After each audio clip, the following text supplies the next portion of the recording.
All right, 3, 2, 1. Here we go. Monica. And Monica, look who I'm interviewing. Huh? How about that? You just talked to her. Hi, Monica. Anyway, 3, 2, 1. Hello and welcome to the Gonzo Experience. This is David Gonzo Mamana with a crack in my voice. I'm still going through puberty, which is wonderful. Hey, so excited to have you here today. I have an incredible guest. I met this wonderful new friend, and I feel special. I feel like I made an instant friend, but I know that she does that with everybody, but I'm going to allow myself to feel special. Robin Gargano, welcome to the show. Thank you so much, David, for having me. I am so pumped and excited to be here today. Your energy is freaking off the charts. You know, we had a Zoom call before, and you're in Florida, I'm in New York, but I felt like I was like embracing you as we were talking. You're just such an incredibly warm, loving person. I could tell. Everybody, we have a lot of mutual friends. We have a few mutual friends, and I was just saying, oh, I'm talking to Robin. Oh my God, you're gonna love her. It's like she's not real. Like, I didn't know people like that existed, that because just so nice and sincere, and so excited to have you on the show. And so Robin, you have, look, this is an example of never judge people, because what's the saying? Like, you never know what they're going through, right? Or what they've gone through. Now, I'm going to embarrass you a little bit, but you are beautiful. We talked about your smile, and it's definitely a top 5 smile that I've ever seen. It's Thank you. It's contagious. It's contagious. And you just seem to be like one of the most incredible, got it together, happiest, forever, every day of your life so far type of person. And now we will say that you are a pretty damn happy person, right? You got a lot of great things going on. That is correct. You have started a business, and it's called, you are the CEO and founder of L4, Livin for Life, right? Livin Life, Lovin Life. Mm-hmm. I'm sorry, Livin Life, Lovin Life. No let me put my readers on for that. I'm sorry. L4, Livin Life, Lovin Life. And I'm going to do a quick overview of your bio so people can get an overview of what we're going to be talking about, what you've gone through, which is just crazy. And you've come out the other side stronger, and really using your experiences to help people.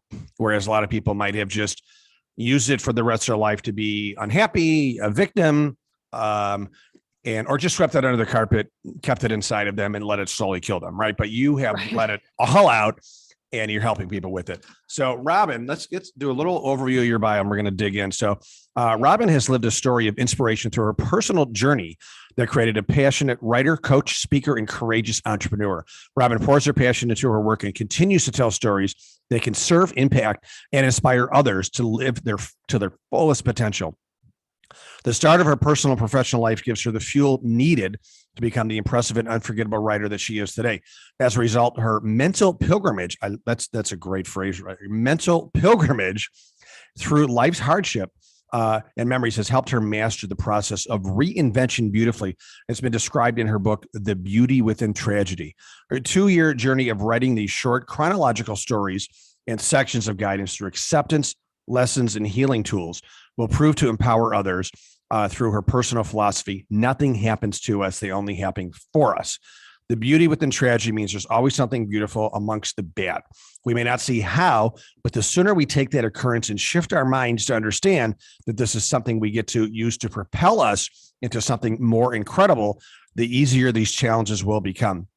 This is not to downplay the severity of the pain, but to harness power from pain. It's a gift we get to learn. There are many gifts in grief, and there is beauty in tragedy always. After facing the loss of her family in the worst ways to living out her personal and professional dreams, her book is an excellent example of turning tragedy into something beautiful.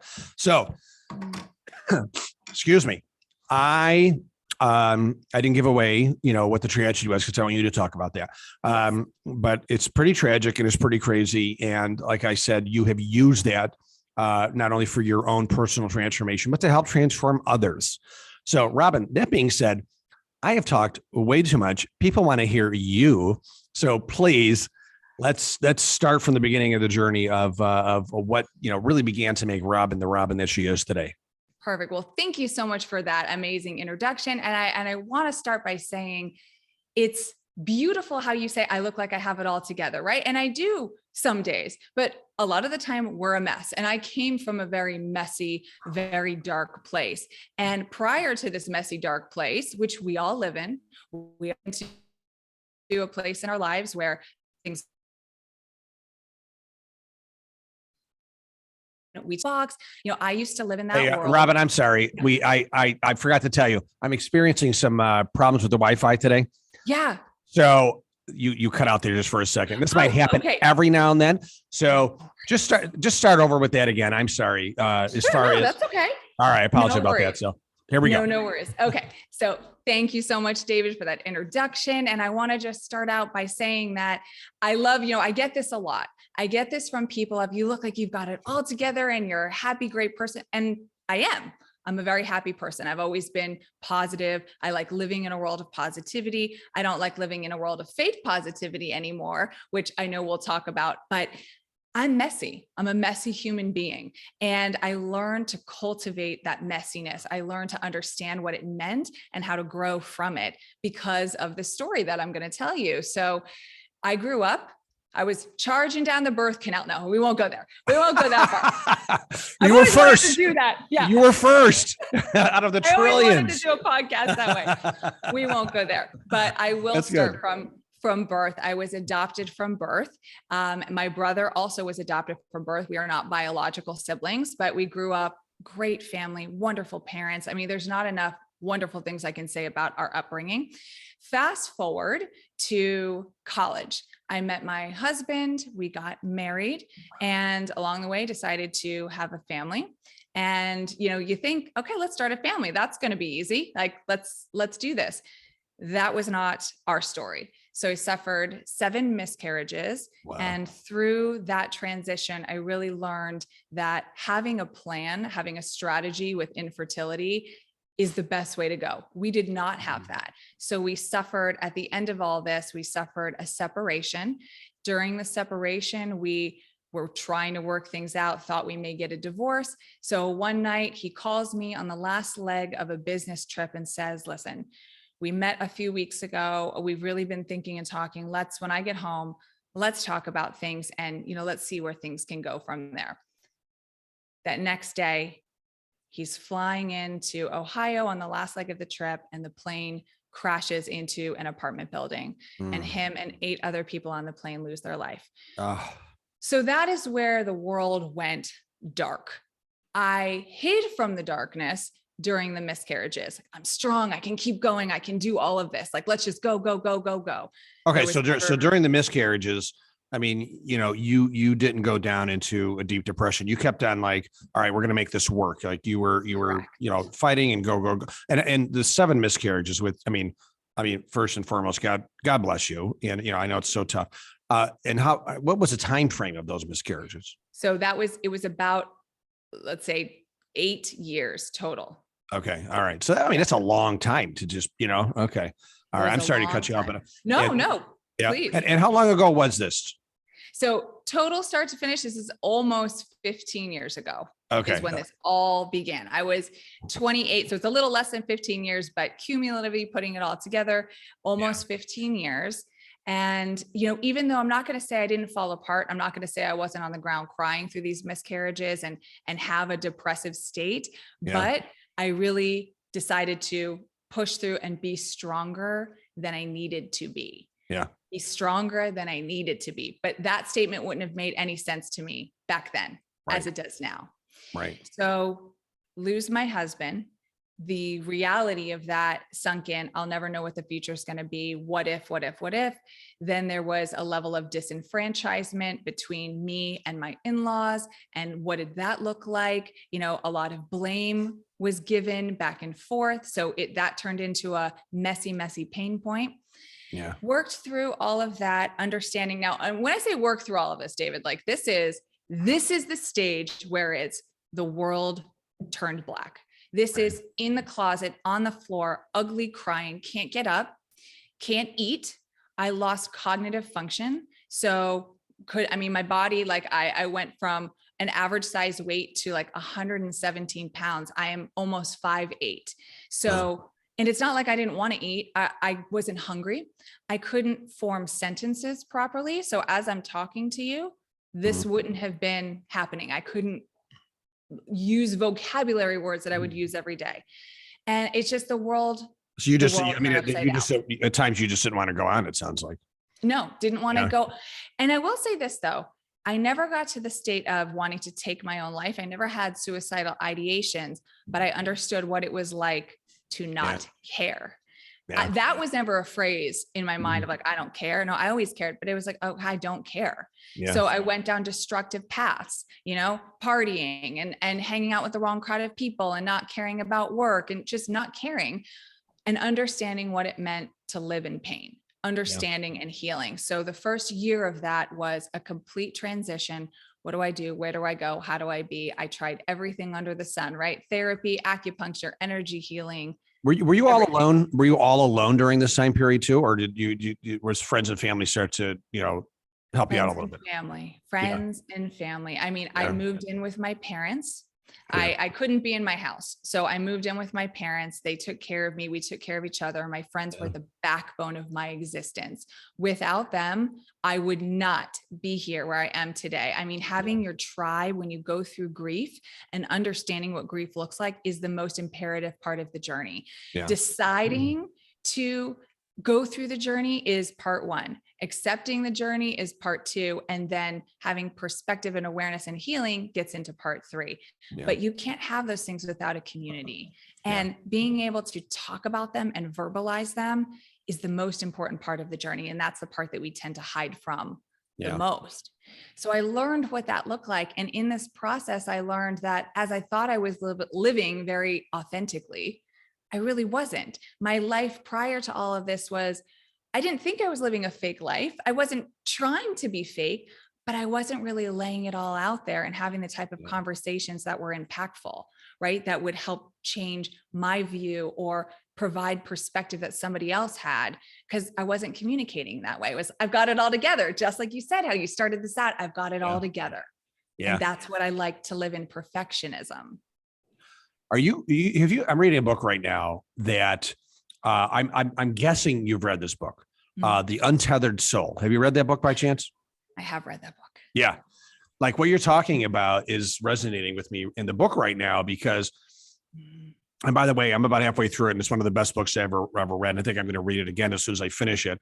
But basically the author talks about how, you know, the things that we don't want to address and that we push down and ignore become like a thorn, and the thorn like sticks every other part of our life, right? Career, family, friends, spouses, whatever, you know?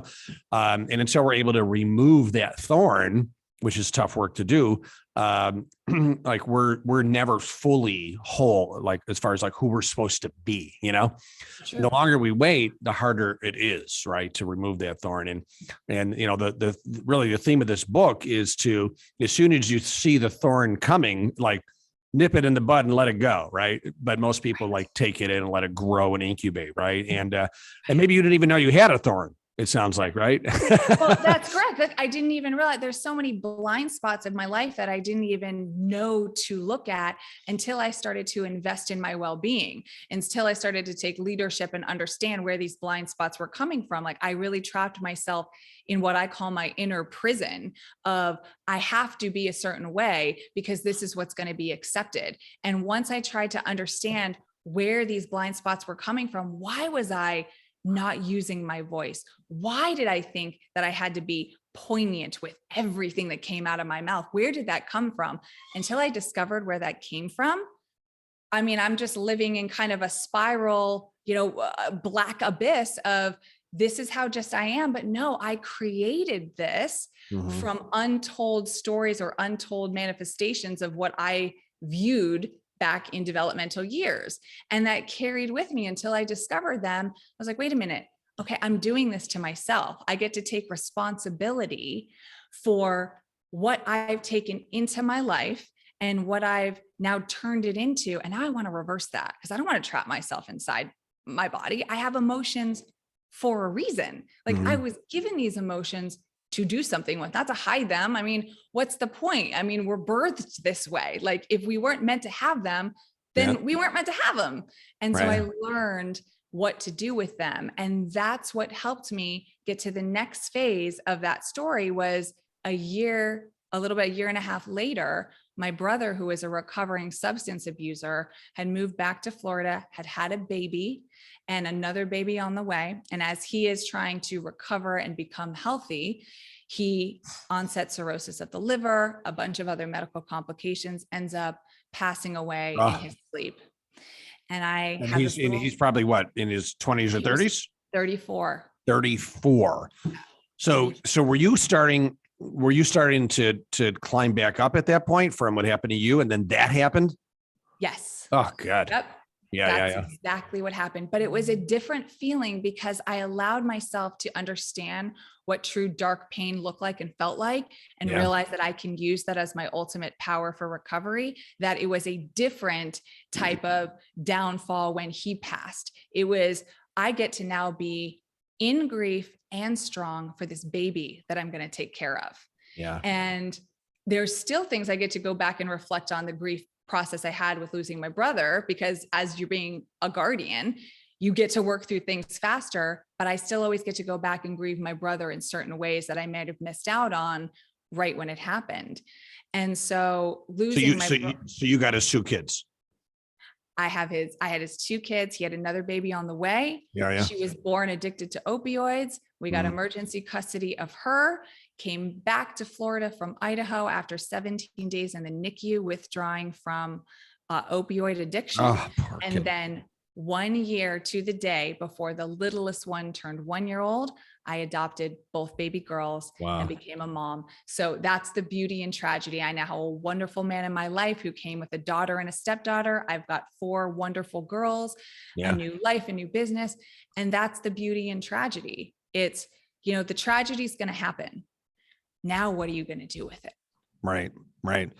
Amazing. And so 4 all girls. Wow. All girls. God bless you. I mean, I have one daughter and I love her to pieces, but the 17-year-old emotions, I'm like, I don't understand what you're going through.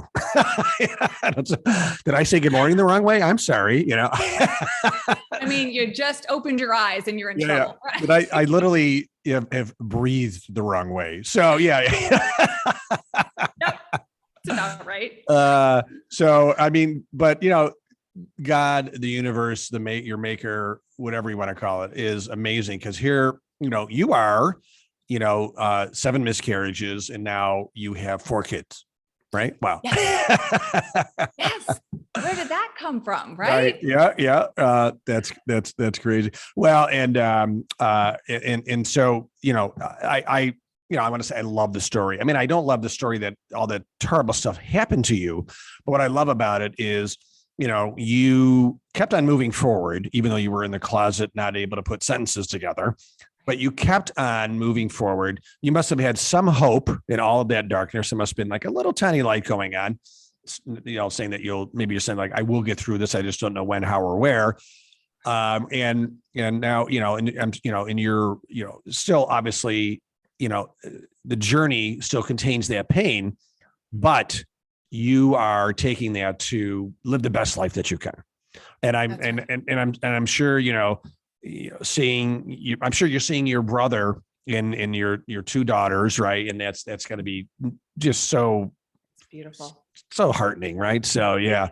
Beautiful. I mean, you feel them all around. I see the little ones always look over my shoulder and they do this, they stick the tongue out. And that's what I actually have a picture of my brother and my oldest daughter doing that together. And so they see each other. He's always here with us. And it is a beautiful thing. I mean, it's the complete opposite of what I thought would ever be, but that's what life is. Right. And I don't want to minimize what grief is, right? I don't want to minimize the pain of that, because you never get over grief. I have a lot of people that ask me, how did you get over the traumas? I didn't get over the traumas. You don't get over the trauma. So don't think you're going to do that, because first of all, that's unhealthy, right? You are harnessing your resiliency. You are learning how to neutralize a situation or attach a different narrative or an emotion to it, so that you don't live in vain of whatever that occurrence was. Like, how dare I live in vain of my husband that passed, or my brother that passed, or these 7 children, and just stay stagnant,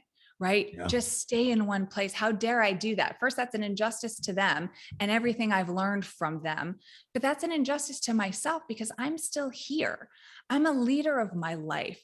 I get to move forward in this world because of everything I learned from them, because of the purpose that they now gave me. And that's what I hope people take away from. It doesn't matter what your occurrence is, what your story is, but whatever tragedy you think you have had or that you have suffered doesn't need to stay as such a tragedy in your mind. It can be used for your own leadership in your business and in your personal life. Bam. I think you need to drop that microphone. That was fantastic. Bam. Bam. I say it all the time. I love it. I love that emoji, the bam emoji. I think I use that way too much in when I text, but I love it too. Well, that's it's the homage to Emeril Lagasse, right? When he always used to do his cookie. Yep, bam, that's right. And he would throw the spices. Bam. Big foodie over here. Yep. You know, Yep. David, Oh, me too. Italians. Yeah. That's Italian. Yep. Yep. No, and once again, you wouldn't know it because you look like you're in very good shape. But, me, on the other hand, I got about 20 pounds to lose. So maybe. Oh, no, you look fabulous. Maybe you could teach me that. Is that it? I'm looking at what you do here now. Is that, Yeah. Is that in your coaching here? No, actually it is. The healthy, balanced eating is a part of your mental stability. And So and true. that is what I do. And I do assessments, right? So I align people with who they are. I don't want you to hide from yourself. I don't want you to not take in everything that you have to offer. Let's figure out who you are, what your resiliency level is, how you can move forward in this world with your pain because of who you are, not because of who you think you're supposed to be outside of this pain. Let's use that pain, right? Let's use it because it really is your ultimate power. Yeah, no, very true. And I've had some tough times with my life as well. And, some ups and downs, nothing, not to take away what happened to you, but I do feel blessed in the fact that I feel like God has given me some natural resiliency because, or maybe I'm blessed with some extra serotonin in my brain. I don't know what it is, but I somehow, we all get down and out. The tide goes in, the tide goes out. But I always have that hope that I'm going to get back on track, and then a week later, usually like, oh God, why was I so upset? So, that's right. And that you make such a great point of, and it's your story and my story. You're not downplaying anything. I love that you actually said that because I have a lot of people that say, oh, well, my story is not as bad as yours. That means zero in every, right? Your story is relevant to you. And as long as you know that you will survive anything, that hope is there. You are a survivor. We are survivors. This will not kill us unless we choose to let it, right? It's a choice that we make of, am I going to fall down or am I going to get back up? And you also made a great point I'd like to touch on, the epigenetics that are in our world. So that's environment around us really does dictate. One day you're going to feel awful and you're going to feel like I don't want to get up. I'm sorry. You surrounded yourself with. You froze again. I'm so sorry. I froze again. No worries. No worries. Worries. But I did notice exactly where you left off. So okay. the whole sense about I can't even say the word, the epigenetics. Thank you. Yes. You say it so much better than me. Thank you. Thank you. That's where we left off. So 3, 2, 1. Okay. So epigenetics, that's something you made a great point of. That is, it's our environment, what's around us, what we eat, what we take in. Every day that's going to change. So our environment changes. So one day you're going to feel awful. You may feel like I don't want to get out of bed. That's okay. You know what? stay in bed that day, because that's what your body needs. That's what your mind is telling you. That's what your physical nature is telling you. But the next day, go do one small goal, get out, make a phone call, talk to someone, surround yourself with a community of people, because your environment will shift your well-being. That's why it's so important for us to have these sorts of conversations in a community with people, because our environment shifts our resiliency. So when you said you may have a certain level of serotonin that's higher than people, there's studies that show variants in genes now that are saying that same thing. Some people may be born with a genetic code of resiliency more than others, but resiliency is learned. Resilient, you don't have to be born a certain way. You can learn a trait like this, and you can learn how to strategize by changing perspective and narrative so that your healing journey is individualized to you. So really it's, you know, and it's some work in the beginning, but really working at creating the narrative in your head. Is that what you're saying, to kind of change the story so that you can heal and ideally help others too? It's exactly right. There's so many different positive psychological terms that I could throw out there, but the one we're discussing right now is positive reappraisal, and how we get to look at something and say, okay, this is awful, or I don't like this. How do I get to change the narrative so that it benefits me in a certain way? I'm not going to change the occurrence. I can't, I don't want, it just is what it is, right? So let's not focus on that. Let's not put the guilt towards that, which you're going to have, by the way. You're going to have all of these anger and guilt and all of these emotions. But once you get to a stage where like, I'm ready to heal, I'm ready to accept, then it's how can I switch the perspective to see, okay, if I do this, this is going to benefit my life in this way. And that's one small strategy to help you move forward in your healing journey. And you learn this as you go. But are you willing to do that? Are you accepting and then deciding that your life is worthy? You are meant to be here and create something great for you and others.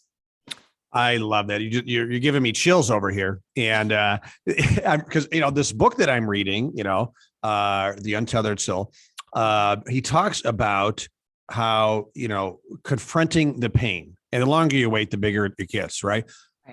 That being said, on the other side of that pain is the happiness, is the freedom, you know, is the life that you're looking for. But I'll say the vast majority of humans are afraid to go through that pain.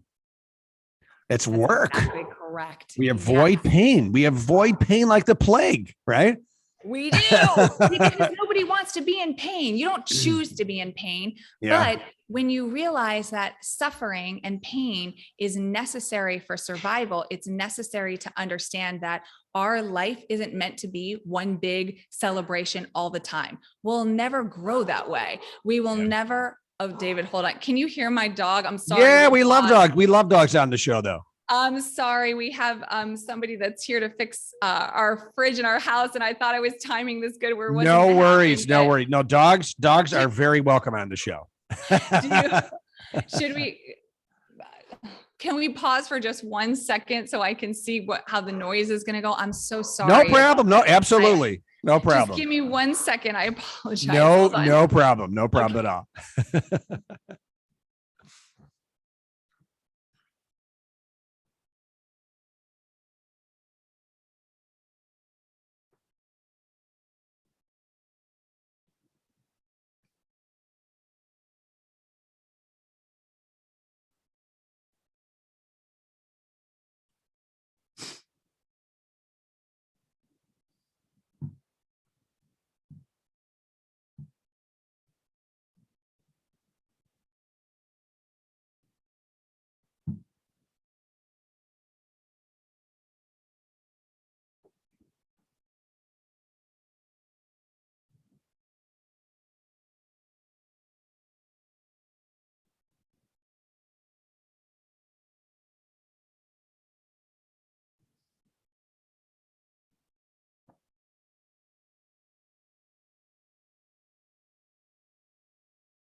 I am so sorry about No this. problem. No problem. No, I mean, you know Monica now. Hi, Monica. Thank you for Thanks, everything that you Monica. do. We love you, Monica.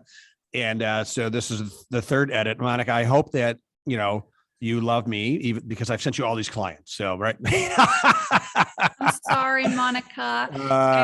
No, Apologize. Monica is the most patient, sweet person around. So, and she's a Oh, fellow Floridian, probably close to you. So yes, I saw the 305 number. So she's I in think, Miami. She's in yeah, Miami. Yeah. So super, super close. So, cool. okay. I'm so sorry. All right. What was I saying? Well, I think we were talking about moving through pain, right? Moving through pain. Oh, suffering. Right. I was saying how suffering is imperative to life. Okay. Yeah. So there's a great quote by Friedrich Nietzsche that I always flub up, but basically what it is, the suffering is a part of life, but finding meaning in the suffering is the answer to everything. That's not the quote. That's me flubbing up the quote. See, right. I'm messy, David. See, yeah. Right? This in past Robin would have been like, oh my gosh, freaking out about that I just messed something up. But you know what? Yeah. It's not important like that I messed it up. It's important that we keep going and we keep educating people. But there's so much meaning in that quote of if we don't embrace the pain, if we push it aside, if we put it in this little box and we say, okay, yeah, I've got some pain and I'm going to just put it over here, we'll never experience celebration and joy to the extent that we fully can because we're going to take it for granted. So when things like this come into play, don't hide from them. Don't think you have to be stronger than them. You get to take all of that in. You get to understand your pain and use it to your ultimate success. Because without that, I mean, life can be boring. So instead of being like, I don't want to have this pain, well, of course, okay, we don't want to, but you get to because it's given to you for a reason. I love this that you said that you get to, right? And it's, and it goes to like, life is happening, for you, right? And it's your responsibility to take what's happening to you and turn it into your journey, right? So you get to experience the pain. So, like people are, what? I don't want to experience pain. What? No, everyone experiences pain.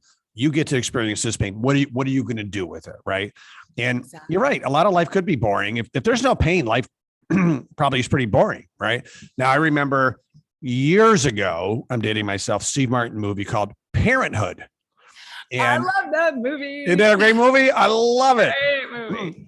And so he's talking to the grandmother and getting some very philosophical advice from grandma, who he thinks is an idiot up until she says this. And she gives him life's advice that, life, you can experience it two ways. You can either ride life like you're on the carousel, just going around and around and around, very boring, or you can experience life like the roller coaster with the ups and the downs and the all the loops and everything like that. And he, and she's like, I would rather take the roller coaster through life. Right. Exactly. And yeah. And so, but with the roller coaster, a lot of times there's dark tunnels. A lot of times you're going upside down and it's tough and there's some pain, right? There's some scary, anxious moments, but you get through it. And it's a more exciting ride. Right. So, and you do, right. you do make it to the end of the ride. So, yeah. Do make it to the end of the ride. And although it's scary, you still did it. You still rode it and you still survived it. And you teach yourself how strong you are by living through these certain situations, by not being so afraid that you have an inability to move, right? You use fear as another superpower. So it's all about its perspective. And just like we were talking about another shift of the narrative, this is in leadership training. When you shift the narrative to say like, I get to do something versus I have to do something, it's a very powerful phrase to turn around because it's okay. I get to have this pain. What does that mean for me? What does that mean for my life? How am I going to transition and grow beyond what I think I'm capable of? Because I'm capable of so much more. I'm not even giving myself enough credit because we as humans, we don't tap into all of this stuff that happens in our brain, right? What is it? They say we use 10% of our brain. Imagine if we could unlock just another 2%, what that would look like. But by evolving and working through pain, suffering, emotion, and turning it into something else by shifting the narrative, we really do understand a different meaning of life. It's so much fuller because you're riding that roller coaster and you're going in those dark tunnels, because you will survive. Don't cut yourself short of, I can't do this. Yes, you can. Yes, you can. And for all those female listeners, I give this speech where I walk out on stage with a pair of heels and no shoes on. And I say, when I put these heels on, they're painful, right? They could be painful. You walk around in those things all day long, David. I'm telling you, my back hurts, my legs are like, but I mean, they are my power, because man, I look good in those heels. Man, I stand taller in those heels. My legs are rocking in those heels. And that pain is worth it for how I feel, act, be, and my outfit looks really good when I wear certain heels. So it's a funny little interlude that I do to relate people to, something just as simple as that, putting on a pair of heels and wearing them all day. It's painful, but it's worth it for some women. Some women are, it's not worth it, but it's little things like that, right? That we do in our life, we choose to do for a reason. So just use your pain. Use your pain. Yeah. So that's a really good metaphor. Working through the pain, because ultimately things are better for you. Right. So that's good. So, I mean, what I'm really getting about this from you is, if you're willing to go down the path of enlightenment, then embrace your pain, work through it, because there's so many lessons. And when you do that, you do move to the next level of enlightenment.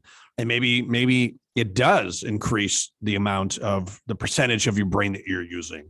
Maybe more synapses are like going crazy. They just open up a new level, right? It's like Mario Brothers. Like, whoa, it's a new level I just opened up in my brain, So such a great analogy, because it is true. If anyone's ever done any type of intensive training or some sort of enlightenment or evolution program, even meditation, your brain does grow synapses that weren't there before. So you are physically growing your brain to evolve it into something that it wasn't before, because you leaned into the circumstance, because you allowed yourself to go there and be free.